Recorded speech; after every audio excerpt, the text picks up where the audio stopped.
Hi friends, welcome back to my channel. Today I thought we would talk about my 2019 Pan That Palette plans and show you all of the palettes that I currently have in my collection. A while back I got a comment from someone saying that they didn't think I owned that many eyeshadow palettes, and while I appreciate you thinking that I am not a makeup palette hoarder, I actually have a lot of palettes. And what I constitute as a palette, I consider something that has more than like 4 or 5 shadows in it, or things that take up more space than like my quads and trios do. I essentially have like a drawer that I consider my palette drawer. So I'm gonna go ahead and show you guys what I have in there. I have some that are categorized by brands and some that are categorized just as kind of like one-off ones that I own from that brand. And at the very end, I will share with you my plans for 2019. So the first palette that I have is from BH Cosmetics. It's the 18 color Baked Eyeshadow Galaxy Chic palette. It's one of the first palettes that I purchased from an Ipsy bag. I really like a lot of the shades in here, but I have not touched this in a really long time. I have to say, when it comes to baked products, they're not necessarily my favorite, but it has been so long since I have used this that I don't even really know if I like it, but I have such an emotional attachment to it because it was really one of the first palettes I ever bought because of an Ipsy sample that I had gotten, and I became really obsessed. I also have this palette from MUA, which is Makeup Academy, that's just sold at CVS. I'm pretty sure they're a UK brand. This is the nude eyeshadow palette. I do have 2 pan shadows in here, and I'm basically left with a bunch of neutral sort of crease shades for me in this particular palette, but it is really good quality. I couponed it, so I got it for basically nothing. I have one palette from The Balm. This is in the palm of your hand. It's like a greatest hits that they came out with. It's not exclusively an eyeshadow palette. It's got some face products up here, some eyeshadows down here, and then this last little section actually has some cream products in it.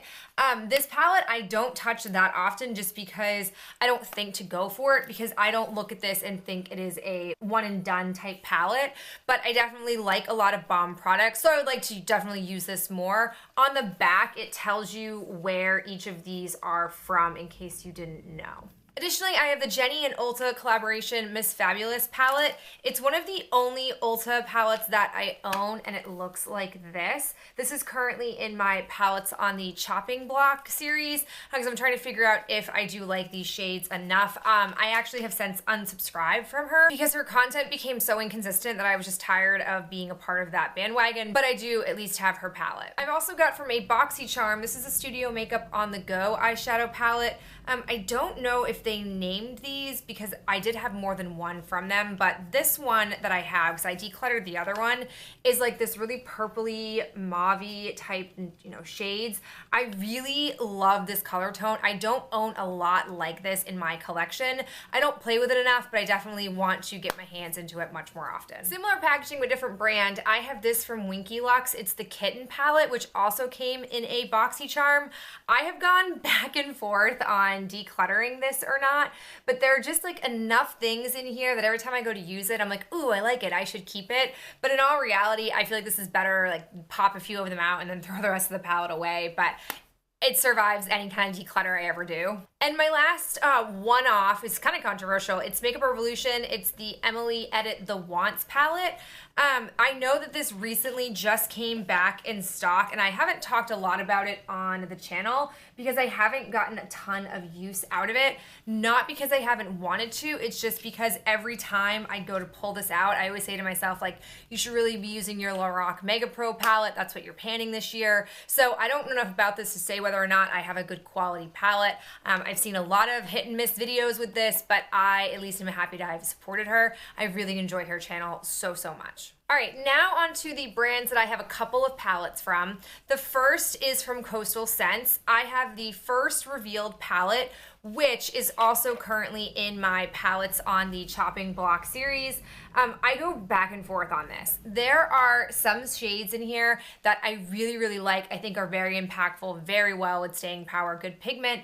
Other shades you can build and build and build and it just doesn't last, or it fades away so fast. So I don't know if this is gonna survive. I need to do a bit more playing with it to see how many shades in here I really like, if it's worth keeping the entire palette for, or if it's just worth popping some shades out and getting rid of it. Then the Revealed 2 from Coastal Scents, I have done very little playing with. This is more of like a pink deeper tone. It to me has some Modern Renaissance vibes, but also some Naked 3 vibes. I think this is really nice, but again, haven't touched it very much, so I couldn't speak on the quality of it. I've got two from ColourPop. The first is the Golden State of Mind palette. This I had purchased and returned and then gotten a BoxyCharm. This palette consists of some really like shimmery, sparkly shades. The quality is really hit or miss on this. I don't come to it a lot, but I will say that I feel like now that I'm getting down to really no lid colors in my Lorac Mega Pro palette, this would be a good palette for me to have to use as lid colors as long as I don't have too much fallout. I don't remember the last time I used this and how bad the fallout was, so it might stay, it might not. Then I have the designer Disney collection that they did. This is the Princess palette. I love this palette. I have pulled this out and used it for lid colors, which was the real reason I wanted to get this. When I saw this palette, I felt like there were a lot of pretty lid shades that I could use in conjunction to other palettes, and this has not disappointed me. The quality on this is a lot better than the Golden State of Mind palette, and from what I've heard, this reads truer to what the ColourPop pressed shadow formula is like. The last company that I have two palettes from is from Cargo Cosmetics. The first I have is their holiday collection from last year, which was Emerald City themed. I really liked the theme of it, and I picked up this palette.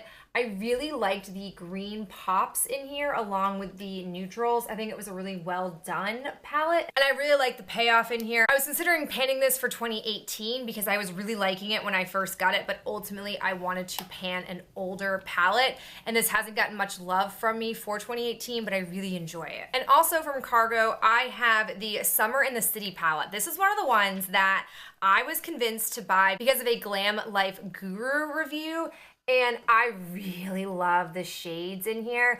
Again, it has neutrals, but I really like these purpley pinky colors in here.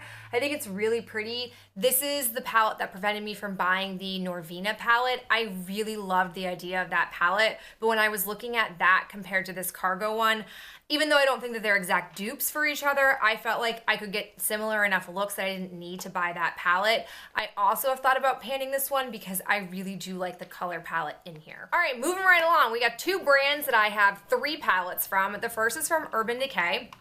I've got the Naked 2, which is the second high-end palette I ever purchased. The first one I had purchased was from Too Faced. It was their Neutral Eye or Naked Eye palette, but I've already panned that, and so this is what my Naked 2 looks like. I really loved this when I had first gotten it. It was also what brought me to YouTube. It was tutorials on this and unboxing videos. So it doesn't look like I have used that much of it, but because I'm so pale, these are so pigmented, I don't need much to provide much color payoff for me. I have not come back to this palette in a while, and I'm not sure why exactly that is. The same thing with the Naked 3. When the Naked 3 came out, I was all about this life. I feel like these colors, these rose gold colors, are really complementary to my skin tone, and I used it a bunch when I first got it, but then I kind of put it down and didn't really come back to it. I have contemplated wanting to pan this. My only problem with wanting to pan it completely for an entire year is I feel like most of the looks I would be able to pull off are really similar to each other, so I don't know if I would get bored. I'm not sure there's enough variation in that for me to want to dedicate an entire year to it. And the last one I have from Urban Decay is Recent Edition. It is the Naked palette, the original, still in its box, because I'm still undecided on whether or not I should keep it. Part of me feels like it's an OG, got a lot of good staple shades in here, and then part of me is like, I have enough in my collection to not need to have this. There are enough duplicate shades, I don't need this, but based on seeing this video, I'd be curious your feedback if based on seeing my collection, you guys feel like I don't need this or not, because I'm just super undecided, and maybe that should be my sign that I should get rid of this, but I don't know. I'm still on the fence about it. For now, surprisingly, Urban Decay is not the most represented in my palette collection. My next one should really just be called my collaboration collection, because that's the only reason why I own any of these, and this is what I have from Morphe. What started me off with Morphe was the original Jaclyn Hill Favorites palette. It was just a selection of shades that she really liked from the Morphe shadows. I will be honest, when I first got this, it was way out of my league for ability because I looked at this and I really wasn't sure how to make any looks with it. now, many years in the future, I do feel like I could pull this and do more looks with it. I have a few palettes that are of this size, and I never pull them out because they're always stacked versus sitting in the drawers that I have. It's just like a stack at the very back. So I feel like this could be a great one to pull out and use more, but I do still feel like it's not standalone. I feel like I would still have to pull in outside shades to work with on this. Next up in my Jaclyn Hill obsession is the Jaclyn Hill Morphe palette that she came out with. This I really, really liked. And when I first got it, I was using it nonstop. You can't tell, which is bananas, because there's so much product in each one of these. And I thought about very seriously panning this for 2018 because one, it was so new, and two, I mean, it was just a palette that I was obsessed with, but I once again decided not to because I had some older palettes to work with. But still looking at this, I would be very tempted to want to work on it more and more because it's just a bomb palette. And then lastly, also controversially, I bought the Vault set. I at first wasn't sure if I wanted to do it, and then I gave into the hype because I really love the other Jaclyn Hill palette and I really just like her. I know there's a lot of controversy with her, and I know that there have been a lot of issues with all of her releases except for the original Morphe one where she picked her Morphe favorites, I feel like, but I've not had a bad experience, so I bought into it. So the first one, in case you don't know them, is the Ring the Alarm palette. The second one is the Dark Magic palette.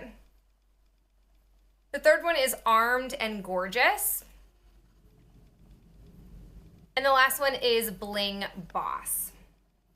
What I will say about the Vault collection is I am not in love with every single shade inside every single one of these palettes, but there are probably 3 or 4 shades in every single one that I really like that I can get a lot of use out of, and the other ones I either won't use that much or I'll push myself to use more, but I felt like it was worth it enough for me to want to get all of them because there was not a single one that I felt like, yes, if I only bought this one, I'd be satisfied with it. So I'm not unhappy that I have all 4, but it's a lot of shadow. To the brand that I have the second highest number of palettes from, and that is Too Faced. Too Faced was the first high-end palette I ever purchased. It was because my sister had the palette and I liked it and I wanted to learn more about eyeshadow, and I really appreciated in their palettes before they went with the bigger metal ones that they had the little booklet to tell you how to do your eyeshadow. So I have a very special place in my heart for them, but I will say I'm very selective on what they release because much like Urban Decay,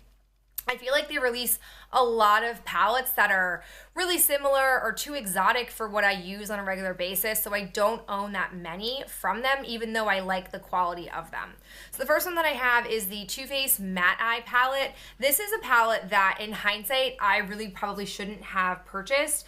I don't wear a lot of matte shadows, so my plan is to just use a few of the mattes in here and then declutter this because I just don't like to wear matte. I prefer shimmery and satin shadows all over my lid, in my crease, all of that jazz. The next palette that I have is the Too Faced Natural Eyes. This is the updated version of the palette. They used to have another version of it that I loved a lot better than this, but this is what the palette looks like.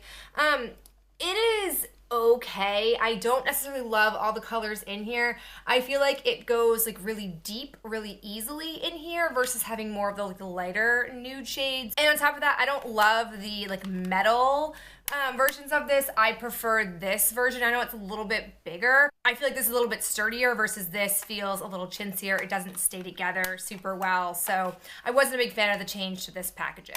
I also have the Too Faced Sweet Peach palette. I was really into this when it first came out. I really enjoy the different pops of colors in here. I love the peachy pink colors. I love that green. I love the purple. I don't love shades like this one that has just glitter all up in it, and that I feel like is becoming more and more a part of Too Faced shadows. So I like this palette a lot. I've thought about panning it, but again, I wasn't sure if I could get enough variation of looks for this. I also have the Too Faced Chocolate Bar palette. This palette I have used a ton.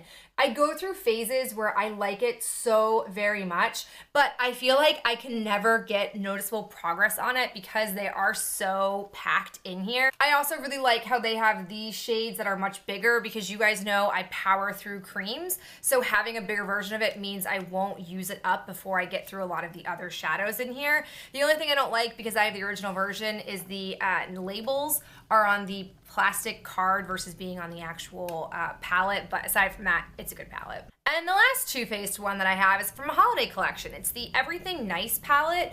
This thing is a doozy. We've got brushes, we've got face products, we've got eyeshadows. I find that these eyeshadows are very hit or miss. They are not consistent quality with the other Too Faced products that I have. I love the Mauvelous shade, and there are some other shades in here that I really, really love, but the problem is I don't typically pull a big palette like this out for one shade unless I'm planning on like using a whole look from it, but I never think of doing it because again, it's such a large palette. It's definitely a palette that I think I could focus on for a year, but I feel like these bottom row jewel tones would be really difficult for me to have throughout the year, but they're really, really pretty. So it's one of those palettes that I need to really play with more to decide whether or not I should keep it in my collection. And then we come to the last brand that I own a really high number of eyeshadow palettes from, and that is Lorac. To me, they have the best quality. I feel like the amount of product that I get is just right. There are a lot of different variations of palettes I've gotten from them, and I feel the quality is good across the board. So we'll start with the very first palette I ever purchased. From their Mint collection, and it was the Eye Cheek palette. This I got because of Andrea Mattiliano, one of the first YouTubers I subscribed to, and she loved this palette and swore by it, and I really liked it, and I still really like it. I feel like I can pull this out, and I have a cream, I have easily some crease colors. Even down here, I have a lid color, I have a simple cheek product. This, I think, if I just spent some time working with it, I could definitely see pan on real easily. I just don't use it enough, as you hear a running theme in my collection being, so big fan of this. It was like the kickoff Lorac palette for me. And then the second one that I got was the Afterglow palette. This was from one of their summer collections. I just was really interested in this, formulation of colors that they put in here. I do like this. I like a good teal. I like a good blue. Do I wear it enough? No. I will say this is the only one that I have in this type of format, and the quality is a little bit different. Still high payoff, still lasts all day on my eyes, but not as creamy and buttery as the other shades that I have from them. Then we move on to more of my long skinny palettes. I have the Lorac Pro palette, the very first palette. I have panned 3 shadows in here and have panned on another shade as well. The only shade in here I don't like is down here. I feel like the glitter pieces that are inside the formula fall out. Everything else stays on my eye, but those little glitter flecks fall out, which is a real pain in the butt. But I do like this palette. I'm definitely getting to a point now where it's going to be really hard to use it standalone. I would need to bring in other shades because it is really dark really fast on this end of it, but it is a great palette, a good starter palette personally. The formula is really good. You want to be careful about how you dig your brush in because you can get a lot of product on your eyes and then it can be a little bit difficult to blend out. The other palette that I have is the Refined Romance palette. Oh, this palette is so pretty. You've got 2 nice blushes, a highlight, and then these 6 shades. I got this at a Nordstrom Rack for dirt cheap, and I really love it. The tones in here are all really similar fall vibes. I definitely don't think I could pan it over the course of a year because I'd get sick of it, but I really like the shades in here, and it's a good travel palette because you've got face products and eye products. Okay, moving on to my bigger palettes. I have the Pirates of the Caribbean Dead Man Tell No Tales The Rock palette. When this collection came out, I'll be honest, I could care less about the whole Pirates of the Caribbean. I was intrigued by this palette and I liked the looks of it, but I didn't jump on buying it. It was given to me as a gift and I really like it. Do I like how bulky this thing is? No. There are like compartments in here that don't hold anything. I don't know if there were like other things that I could buy and just didn't. I'm not sure. But the shades in here I really like. I think that they are really enjoyable. It is an interesting mix of colors, but I think it's a standalone palette in the fact that I could use this by itself. I just don't, once again, pull it out because it's so big and bulky that I never think to use it. Then we come to the one that I'm sure you're all familiar with, which is my Lorac Mega Pro palette. I will not open this one because I want you guys to stay tuned for my progress on it, but I have been panning this over the course of 2018. If you've missed any of those videos, I will link up in the cards the playlist for you, but I've really enjoyed panning this over the course of 2018. All right, we come to the very last palette in my palette collection, and that is the Lorac Mega Pro 2. Now, when I purchased this, it was kind of foolish of me because I hadn't really used the Lorac Mega Pro 1 palette, and I really didn't need any more shadows on this magnitude, but I really liked the colors in here. I will say I did not like the Lorac Mega Pro 3, had no interest in it, but this is what it looks like. As you guys can tell, I've barely used this. And even though I really liked a lot of the shades in here, when I got this, I was really intimidated by the palette because I wasn't looking at it and seeing a lot of really easy combinations. I know they do a nice job putting some colors, next to each other that you could easily make looks with, but it was just very overwhelming for me, and so I didn't touch it that much, and I still haven't touched it that much because, again, it's just so large. But after having played with the Lorac Mega Pro 1 palette, I would say if you're thinking about buying any of them, I'd go with the first one because it has, to me, the most succinct and diverse group of shadows at the same time, versus this one, I feel you have like a lot of really like interesting pops of color, but it's not as easy to create looks with versus the Lorac Mega Pro 1. I feel like it's just a really good starter kit or go-to everyday kind of looks. So if I could go back, I'd probably only have purchased this one, but I do have this one in my collection as well. So that is my eyeshadow collection. It's a lot of shadow when you pull it out and actually look at it, and maybe you were really surprised to see I own this many palettes because I have done some decent decluttering along the way this year. I've tried over the past 2 years to be very selective in the palettes that I purchase, but this fall, there were just some unexpected collaborations that I was really sucked into that I ended up purchasing palettes for. So as I think about 2019, I really, really like the idea of panning a palette because I really enjoy getting use out of products and seeing how long it actually takes to pan something. But there are two things that are standing in my way right now. The first is my Lorac Mega Pro palette. I really am liking that palette. And if you guys have been following my progress, you'll know that I have made a really good job using up a lot of shades in there, but there are still shades that I can use up. And I don't look at that palette and think to myself like, well, this is unusable. There's nothing in here that I can get value out of. I can still use it, and I'm still excited about using it. So what my game plan is for 2019 is my plan is to do a few things. First, I'm going to keep working on my Lorac Mega Pro palette. I hope that you guys are looking forward to seeing that progress because I genuinely want to continue working on it and seeing how many more shades I can get done. I don't know if it will take all year. I don't know what it will do, but I'm really looking forward to working on it more. The second thing is I really want to spend time with both my like drugstore and higher end smaller palettes along with these bigger palettes. I want to spend more time really figuring out if all of these palettes are ones I actually want to keep. And I don't feel like if I select one of these palettes and work on them, I'll give myself the space to also be testing products out in my collection because I tend to be very channeled in and focusing. And I think to myself like, well, I can't test that out because I've got this palette that I'm supposed to be working on. That's just the way I work when it comes to goals. I want to be focused on the goal at hand. So my plan is to keep predominantly working on the Lorac Mega Pro palette. I'll still update you guys every single month. And then what I'm also going to do is I'm going to select one of these palettes to really seriously scrutinize and play with over the course of the month. That way I have two palettes to be working on. I'm certainly not going to pan the second palette at all, but at least will give me a good read on whether or not I should keep it in my collection. So after having seen all of the palettes that I own, if there are certain palettes you would like to see me test out for an entire month and give you my thoughts on, I would love to do that. Just let me know in the comments below. And I also am curious to know which one of these palettes that I own that you also own. I personally love to watch palette collection videos because there can be so many variations of palettes out there that people have, and I think it's really, really interesting. But that is it for me. I'll talk to you guys in the next video real soon. Bye.